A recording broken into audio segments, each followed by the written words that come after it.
Hello everyone, আসসালামু আলাইকুম। স্বাগতম জানাচ্ছি গ্রিন অ্যান্ড ডেলিসিয়াস ইউটিউব চ্যানেলে। আজকে আপনাকে মুই তৈরি করে দেখামো গরুর বুড়ি বুনা। চলুন ভিডিওটি শুরু করা যাক। প্রথমে তেল গরম করিয়া তাতে এলাচ, দারচিনি আর জিরার ফোড়ন দিয়া, পেঁয়াজ দিয়া, রসুন দিয়া বাদামি হয়ে যাওয়া পর্যন্ত অপেক্ষা করতে হইবে। তেজপাতাও দিতে হইবে। বাদামি হইয়া গেলে এতে হলুদ গুঁড়া একে একে সব মশলা দিয়া খুব ভালো মতো কষাইতে হইবে। কষাইনে হইয়া গেলে হালকা একটু পানি দিয়ে আবার কষাইতে হইবে।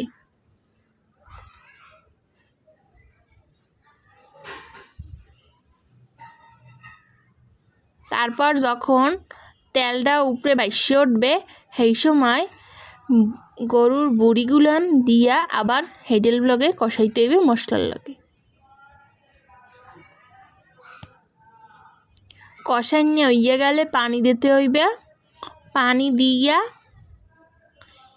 মাহা মাহা করে হালাইতে হইবে। মাহা মাহা হইয়া গেলেই তৈরি হয়ে যাইবে মজাদার গরুর বুড়ি বুনা। তো দেখলেন বন্ধুরা, কত সহজেই মুই তৈরি করে হালাইলাম গরুর বুড়ি বুনা। আপনারাও বাসায় তৈরি করবেন। ভিডিওটি কেমন লাগছে সবাই জানাইবেন। চ্যানেলটি সাবস্ক্রাইব করতে ভুলবেন না।